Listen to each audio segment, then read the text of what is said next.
네, 위클리 플랜 시간입니다. 자, 어려운 시장입니다. 이 시장에서도 또 수익률을 저희가 높일 수 있을 만한 방안들 함께 찾아보도록 할게요. 시장에 해답을 주시는 분입니다. AR인베스트먼트의 하창봉 대표님 함께합니다. 어서 오세요. 안녕하십니까? 네, 반갑습니다. 자, 코스피 지수가 2,400선을 넘어서면서 고공행진을 이어가고 있습니다. 그런데 코스피와 코스닥 시장에 이 냉탕과 온탕과 같은 느낌이 들고 있습니다.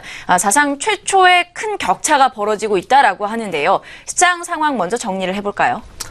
네, 말씀하셨다시피 시장은 상승을 합니다만 이게 골고루 상승하는 게 아니다 보니까 맞아요. 상당히 좀 소외감도 느낄 수 있을 것 같습니다만은 또 다른 한편으로 봤을 때는 역시나 그래도 장이 하락하기보다는 여전히 코스피 같은 경우는 신고가를 좀 달리고 있기 때문에 긍정적 시간 여전히 유효하다 그런 말씀 먼저 드리겠고요. 그럼 이번 주에 왜 이제 코스피 시장이 어저께 장중 2,400선을 돌파를 했고 오늘도 돌파를 했었는데 일단 미국발 호재가 좀 크죠. 사실 이제 미국이 금리를 올린다는 것은 옐런 의장의 매파적 발언인데 어제 제가 보도 상하원 반기통화 보고서의 연설 내용을 보면 금리를 올리는 건 올리는데 중립적인 수준까지만 올린다. 이 표현이 참 애매한 건데요. 왜 그러냐면 지금 연준이 두 차례 이미 이제 올해 들어서 3월달, 6월달에 금리를 올렸지 않습니까? 그러면서 항상 보면 연준 의원들의 금리 예상을 나타내는 점도표라는 게 있는데 그 점도표를 딱 보면 내년 같은 경우가 대략 한 2% 전후까지 올라가게 되고요.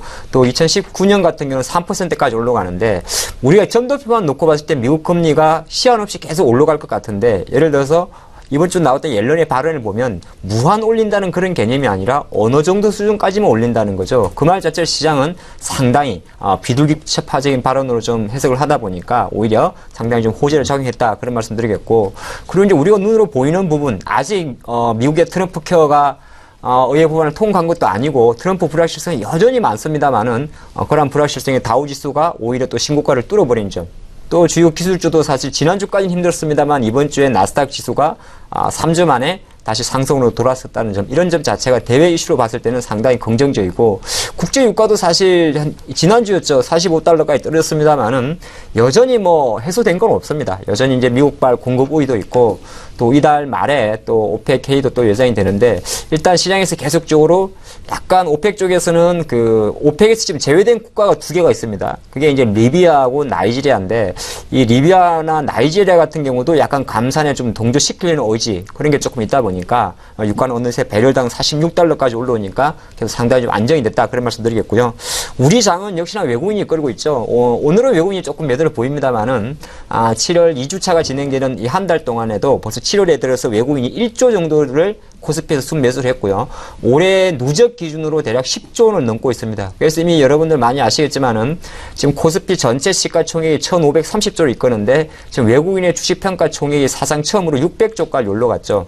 주식을 많이 사서 올라간 것도 있고 또 대형주의 가치가 올라갔으니까 올라간 것도 있는데 역시나 외국인 장이 이끄는 장은 좀 계속 된다. 근데 여기서 이제 이런 표현을 좀 써죠. 예전에 링컨 대통령이 썼던 말입니까? 오브 더 반도체, 바이 더 반도체, 포 더 반도체. 지금 반도체에 의한 반도체를 위한 정시가 시장에 나오고 있습니다. 그건 바로 삼성전자와 SK하이닉스의 독주가 있기 때문이죠. 그러한 장이 지금 어떻게 보면 다시 상대적으로 코스닥은 60일선 상당히 위험한 자리입니다. 60일선 차트 잠깐 좀 코스닥 지수 보더라 하더라도 이번 주는 5일 연속 원봉이었습니다. 그러니까 코스닥 지수가 영 힘을 못 썼다는 거죠. 물론 이제 셀트리온의 조정도 좀 있었고 카카오도 빠지다 보니까 좀 약했는데 코스닥 지수만 놓고 보면 이게 무슨 신고가냐 할 정도로 그렇게 웃을 수만 없는 것이 또 개별주의 흐름이죠. 그런 상당한 양극화가 반도체와 비반도체로 상당히 좀 양분되는 장이었다 볼 수가 있겠습니다. 네, 시장 한 주간의 흐름에 대해서 정리를 해봤습니다. 다음 주 시장에 대해서 좀 살펴보기 전에 일정 체크를 해보도록 할 텐데요. 일단 월요일에 중국의 2분기 GDP 발표부터 시작을 하죠. 네, 사실 근데 최근에 이제 글로벌 지표 우리가 체크를 합니다만은 크게 지표가 좋게 나온다고 우리 장이 좋게 나오는 건 아니고 사실 이번 주처럼 이제 옐런의 통화정책 회의처럼 그런 게 있어서 장을 좀 당기는 재료는 다음 주는 좀 없다는 걸 미리 좀 말씀을 좀 드리겠고요. 중국 사실 요새는 우리 관점에서 크게 관심이 좀 없죠. 하지만 중국 상해 증시도 어느새 이제 3,200선까지 넘어왔는데 중국이 그래도 1분기 GDP는 나쁘지가 않았었어요. 작년 4분기에 6.7%까지 내려갔다가 1분기는 6.9%까지 올라왔었거든요. 그래서 이제 다음 주 월요일에는 과연 2분기에 중국 GDP에 대한 기대감이 어떻게 나오는지를 조금 시장에서는 좀 관심이 간다 그런 말씀드리겠고, 일본은 네 바다의 날로 휴장이라고 그럽니다. 제가 솔직히 바다의 날이 뭐의 휴장인지는 잘 모르겠는데 일본은 이제 바다의 날로 휴장이고, 이제 글로벌 기준으로 봤을 때는 타이어 글로벌 판매량이 발표가 되는데, 그렇게 되게 되면 뭐 사실 이런 수치가 나올 때는 보통 이제 우리나라 지금 상장기인 기업 중에서 한국 타이어라든지 금호 타이어, 동아 타이어 이런 종목들의 또 실적 플로에 조금 주목할 필요가 있다 그런 말씀 좀 드리겠고요. 이제 다음 주는 이 BOJ와 ECB 통화정책회의가 사실 어떻게 보면 굵직한 중요 이벤트 중에 하나 될 것 같습니다. 일본 같은 경우는 이제 19일, 20일 동안에 BOJ 통화정책회의가 열리는데, 많이 아시겠지만은 일본이 7월 초순이었나요? 자민당이 선거에서 조금 부진하면서 지금 아베 총리의 지지율은 계속 떨어지고 있습니다만은 그거는 정치적 리스크고, 일단 구로다 일본 총재 같은 경우는 여전히 초완화적인 통화 정책을 계속 유지한다고 전망을 하고 있기 때문에 뭐 최근에 엔화도 113엔까지 올라갔죠. 그래서 아마 일본 BOJ는 여전히 통화 완화 정책을 계속 유지하지 않겠느냐 그렇게 보는 것이고, 이제 계속 관심은 ECB로 가죠. 통화 정책 유럽으로 갑니다. 왜? 이제 유럽도 계속 지금 뭔가 출구 전략을 하려는 낌새를 보인다는 거죠. 그래서 ECB도 뭐 당연히 금리는 동결할 겁니다. 뭐 일정은 20일인데요. 그래서 금리를 동결한 수준에서 현재 월 650억 유로의 국채 매입은 계속 진행하긴 합니다만은, 제가 보니까 6월 말에 잠깐 불거졌었나요? 드라기는 그런 말을 하진 않았는데 또 시장 일부 언론들이 드라기 총재가 어느 정도 출구 전략을 이야기한다 그런 이슈가 잠깐 있긴 있었는데, 지금까지 나왔던 ECB의 공식 정책은 서두르지 않겠답니다. ECB도 오늘 이제건 하긴 하겠죠, 미국처럼. 하지만 지금 당장 출구 전략을 가지는 않지 않겠냐 그런 이야기 나오는 것이고, 근데 이제 왜 시장에서 유럽도 출구 전략하는 거 아니야 이런 이야기 나왔던 것은, 독일이 실제적으로 이 부분에 대해서 조금 태클을 걸고 있습니다. 금융정책 정상으로 가야 되지 않느냐, 너무 돈을 푸는 거 아니냐 이런 흐름인데, 일단 뭐 이 자체는 또 뭐 22 통화정책회의에서 한번 체크해봐야 된다 그런 말씀드리겠고, 중요한 게 하나 있군요. 우리나라가 21일 날 7월달 수출입 지표가 발표됩니다. 그러니까 최근에 어떻게 보면 6월달 이후부터 지금까지 그 반도체주가 있긴 게 이 수치가 큰 역할을 했어요. 6월달 우리나라의 수입출이 500억 불이 넘었죠. 역대 사상 두 번째 규모였고요. 수출 증가율 기준은 8개월 연속이었습니다. 보통 수출입 지표는 그 달 첫날부터 20일까지 집계를 해가지고 그 다음날 발표를 합니다. 21일 날. 그렇기 때문에 7월 21일 정도에 발표되는 7월달 수출입 지표, 아마 또 상당히 좀 반도체 위주로 호전이 좀 나올 수 있지 않을까 그렇게 볼 수 있겠습니다.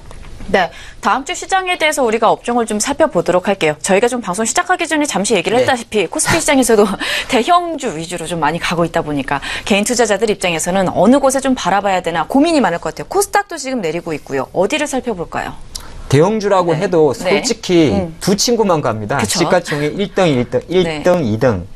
1등만 알아주는 좀 아쉬운 시장입니다만은, 또 거꾸로 보면 그만큼 지금 삼성전자, SK하이닉스, 반도체가 차지하는 영업이익 부분에 차지하는 비중이 30%가 넘습니다. 이미 지금 삼성전자와 SK하이닉스의 두 기업의 시가총액을 합쳐도 삼성전자가 이미 20%를 넘고 있죠. 그리고 SK하이닉스도 지금 아마 다음 주, 그 다음 주에 이제 실적 발표인데 3조 원 이상 이야기를 하기 때문에 아마 삼성전자, SK하이닉스의 강세가 계속 이어진다고 가정을 한다면, 역시나 코스닥으로 갔을 때는 반도체 기업들의 주가는 계속 움직이지 않을까 그렇게 보는 것이고, 근데 이럴 때 조금 애매한 게 코스피가 순환이 조금 돌긴 도는데, 여러분들도 많이 공감하실 것이 조금 만약에 이렇게 좀 보시면 좋습니다.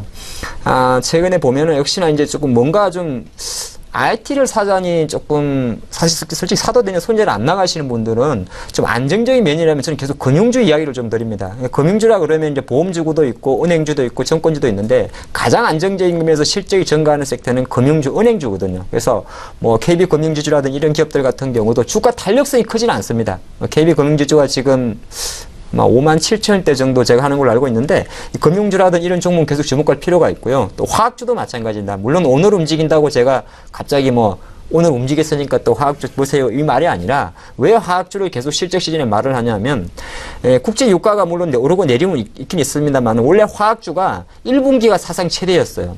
그리고 지금 2분기는 사실 실적 기대감이 높지 않습니다. 근데 지금 주가가 움직이는 가장 이유는 그 2분기에 대한 실적이 조금 1분기보다는 안 좋을 거라는 기대 효과가 지난 2분기 동안 진행이 되어 왔다는 거고, 지금은 7월이니까 3분기 아니겠습니까? 그렇죠. 그런 관점에서 지금 움직이는 화학주 같은 경우는 하반기부터 좋아지는 관점으로 좀 주가가 움직인다. 그렇기 때문에 오늘 아까 보니까 뭐 롯데 정밀화학이라든지 롯데화학, 롯데케미칼 이런 종목들 움직임이 상당히 긍정적인데 대형주 관점에서는 좀 화학주도 여전히 관심을 가져야 된다. 그런 말씀드리겠고요. 코스닥은 지수는 좀 안 봤으면 좋겠습니다. 네, 코스닥 650 깨든 안 깨든 크게 상관없습니다. 650을 이탈했다는 것은 안 봐도 셀트리온이라든지 바이오주가 많이 내려간 걸 것이고 또 만약 650선에서 계속 지지한다는 것은 코스닥 지수는 부진해서 바이오주라든지 내수준 힘들더라도 또 반도체나 2차 전지나 이런 종목은 살아있다는 거거든요. 그래서 코스닥은 지수보다는 역시나 어쩔 수 없이 제가 계속 어쩔 수가 없네요. 반도체 말고는 지금 현재 수준에서는 딱별히 대안이 없다. 그런 말씀드리겠습니다. 네, 다음 주 시장에 대한 전략을 미리 좀 구사해 봤습니다. 여러 가지 업황과 실적 그리고 여러 가지 통화 정책 기조까지도 살펴보시면서 투자 전략 만들어 보시면 좋을 것 같아요. 자, 위클리 플랜 시간이었습니다. AR 인베스트먼트의 하창복 대표님과 함께했습니다. 오늘 말씀 고맙습니다.